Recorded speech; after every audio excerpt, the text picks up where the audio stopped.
Now, if you know me, you know that I am a big fan of the state I live in. There's nothing like California. All right, California forever. Come on.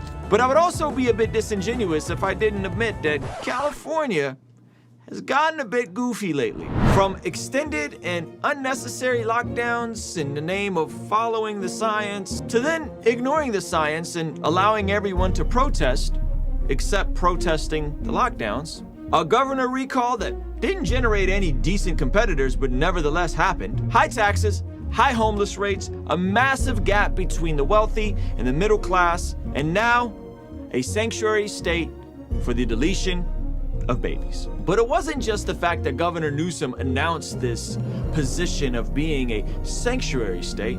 It's how he did it, and how other politicians like Stacey Abrams have seemingly completely became so open-minded that their brains have fallen out. So on this video, we'll be looking at how Governor Newsom used the Bible to promote the deletion of babies, and also examining Stacey Abrams' pregnancy conspiracy. Ruslan. If you did not know, Governor Newsom, our governor here, who I am not a fan of for a variety of reasons, which we don't need to get into right now, has rolled out billboards in 7 states that limit and restrict the deletion of a baby.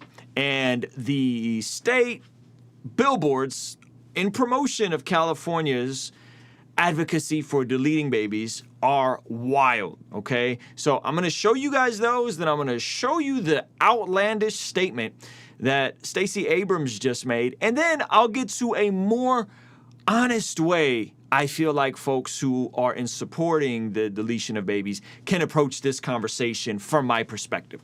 Here's the billboard, okay? If you need a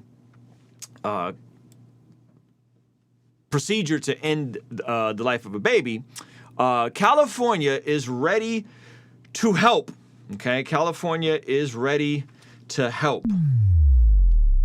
Learn more at that website, and then underneath in rather small text, it says, love your neighbor as yourself.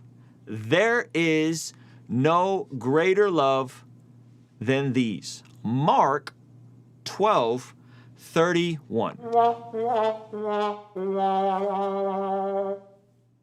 So Governor Newsom and this website is using the loving your neighbor as yourself Bible verse in a way to promote the services that California is offering as a quote-unquote sanctuary state to allow people this procedure to terminate their pregnancies. Okay, this is next level insane. Okay, so the idea is love your neighbor as yourself, meaning, hey, if someone wants to do this procedure that ends the life of another person or fetus that will eventually become a person, see the Bill Barr bit on Netflix, right? That is somehow loving your neighbor while ignoring the neighbor that is inside the womb. Now, I thought this was next level insanity. I thought this was next level Christian appropriation, to use a Bible verse this out of question, this out of context, to justify such a heinous act. I thought this was completely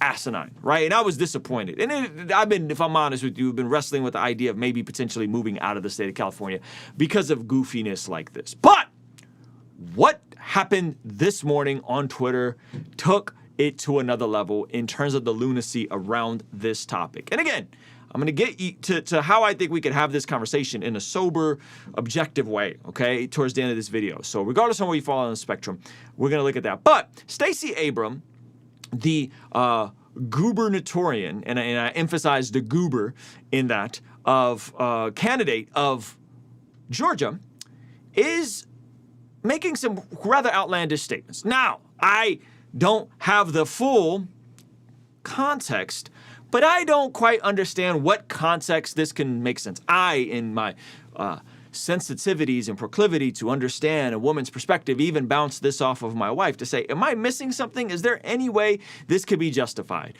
And so here is the clip from this politician named Stacey Abrams, and which she said that blew my mind. It's a short clip, so to be fair, maybe she said something that completely contradicted this, but I don't think so. I think the way this is being framed is the typical mentality around this, which is rather consistent. Okay, so I'm gonna play you guys the clip, and then we'll talk about it. There is no such thing as a heartbeat at 6 weeks. There is no such thing as a heartbeat at 6 weeks. Okay, there's no such thing as a heartbeat at 6 weeks. Claim one. We'll look at that claim here in a moment and how Twitter attempted to break this down and actually say, oh, no, this is what the consensus is. Okay, so we're going to look at that here in a second, but listen to the follow-up to the claim. Takes it to a whole nother level. Listen, so there's no such thing as a heartbeat at 6 weeks. Now, why is she saying that? Well, because states down south are, as you know, are restricting this procedure to people to beyond the 6 weeks limit. There's a ban on it. Now, watch what she says next. That takes it to another level. Listen to what she says next. At 6 weeks. It is a manufactured sound designed to convince people that men have the right to take control of a woman's body away. I'm gonna play it again so you hear it in all its glory.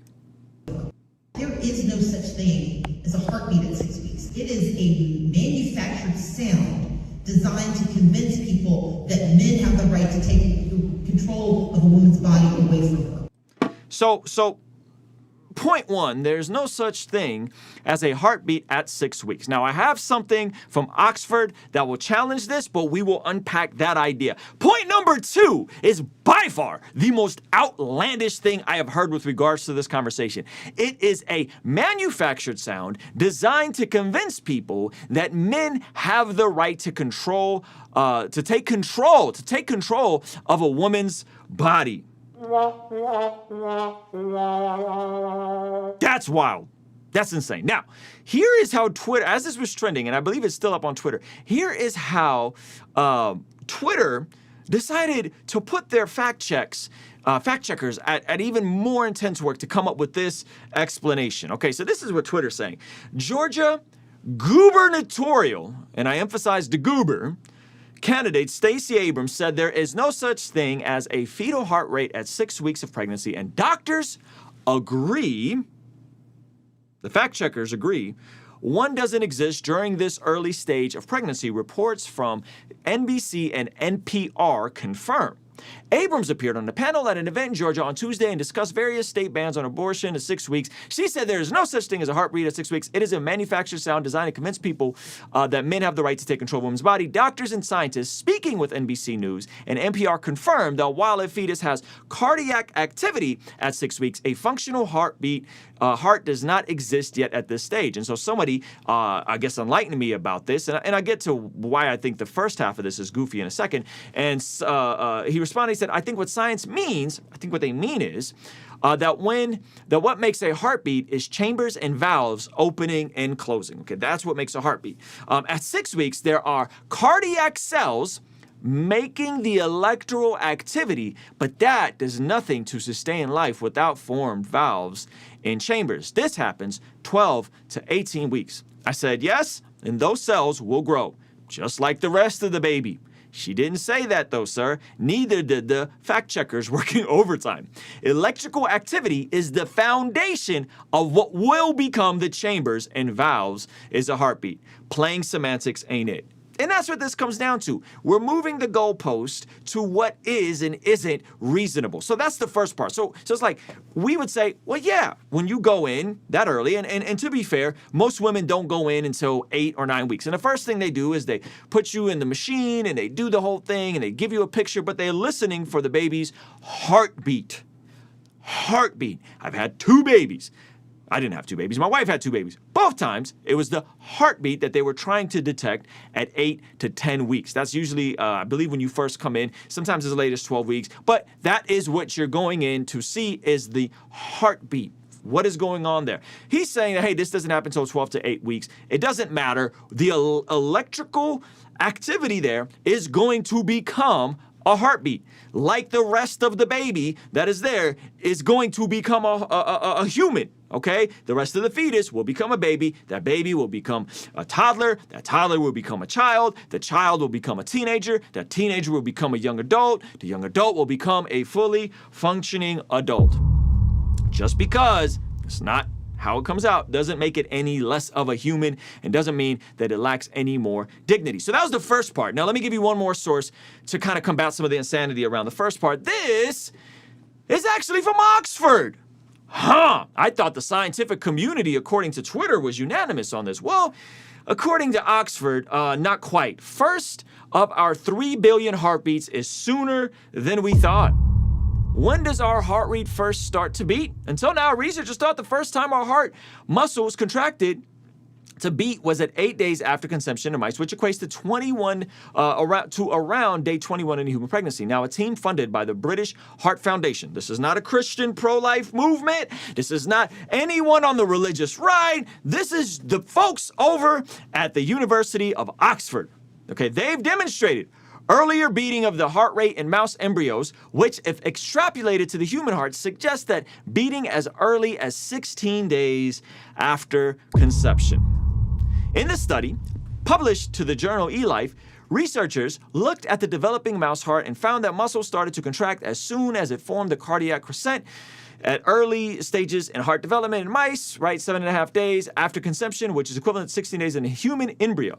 Previously, it was thought that the heart started to contract at a stage later, when the heart appears as a linear tube. Congestional heart disease is diagnosed in at least 1 in 180 births, which equates to 4,000 each year, or 12 babies a day in the UK. The researchers ultimately hope that by understanding more about how the heart forms in the womb, they will one day be able to prevent heart conditions that arise as a fetus, or that's a typo there, I don't know if a fetus or they spell it different, develops. Okay, so guys, that's Oxford. I will link that below. UK official website. That's not a pro-life movement representative. Okay, this isn't liveactionnetwork.org. That's Oxford. Okay, that's what they say. Now, let's break down the second part of her statement, which really, I think, which takes the L's. She said it is manufactured sound. It is manufactured sound. Someone in a studio engineer is ever manufacturing sounds with drum beats and Reason or FL designed to convince people that men have the right to take control of a woman's body. Stacey Abrams, this is a whole nother level of conspiracy nonsense. This makes QAnon look like sensible contributors to society. This is so over the top and asinine for her to make the second part of that statement, right? That, it's a manufactured sound designed to convince people that men have the right to take control of a woman's body. She needs to clear this up immediately. You really think this is a manufactured sound? You really believe this? How did you come to the conclusion? Based on what science? But we know that these folks are caring less and less about science as time goes on. That's I think been proven with all the other shenanigans that we've seen. And this is where I come to my last point, which is what's a reasonable way to have this conversation? How do we approach this where we're going to have this in a sober way? Now, this is my perspective. Let's not change the goalpost. Let's not play the semantics game. Let's not say, is that a clump of cells or is that a baby in there? I don't know. How does it make you feel? Let's not play the game where biology doesn't matter, science doesn't matter, people doing research on this doesn't matter, by the same people who repeatedly told us to follow the science in the middle of the lockdowns, and then voila, all of a sudden there was no more science to follow and things kind of opened up back up. But that's another point. Let me make this point here, okay? If you're going to have a sober conversation about this conversation, at least be honest. This is how the conversation should be framed, in my opinion. If you're of the, pro-choice side, here's how the conversation should be framed. You believe that there's two evils people have to factor in. One is that a woman's self-actualization and potential is going to have to take a back seat to her being a mother. You feel like that's bad. I understand, especially if it's young girls, especially if it's girls without support systems, especially if SA is involved. I understand. That's a reasonable point you're making there. But be sober, even in that point, that 98% of these procedures have nothing to do with anything I just outlined. They're done purely out of convenience. But even if you say, hey, this is getting in the way of a woman's college education, she's not going to be able to have the same access to opportunities. This is going to lead her to be more likely to be in poverty. Okay, you're saying that's one evil. Okay, now the other side is just acknowledge the reality of what's actually happening. The other side is this is ending a human life. This is terminating a pregnancy. This is messing and playing God. This is saying that the woman's self-actualization is a greater evil than terminating a pregnancy. Now, I would say you're morally bankrupt and your entire framework of what is right and wrong is corrupt. But at least we're using the same definitions for life. Based on 96% of biologists, at least we're using the same definitions of what is inside a unique DNA of a human that's going to grow up and be a fully functioning human. At least we're using the same definitions instead of moving the goalpost and rearranging what we're talking about, using Bible verses out of context to drive points and promote your state, my state, unfortunately, as a sanctuary state. At least be honest and sober in what you're saying. You believe that baby killing or mercy baby killing is the less of two evils versus self-actualization of a woman. At least be consistent in that regard. Call it what it is. Don't play the semantics game. Don't play, well, technically a heart has valves and that doesn't develop till later. That electrical activity inside, we know, is going to be a heart. That unique DNA, we know, is going to grow into a baby. We know what's going on in there. Stop pretending. Call it what it is.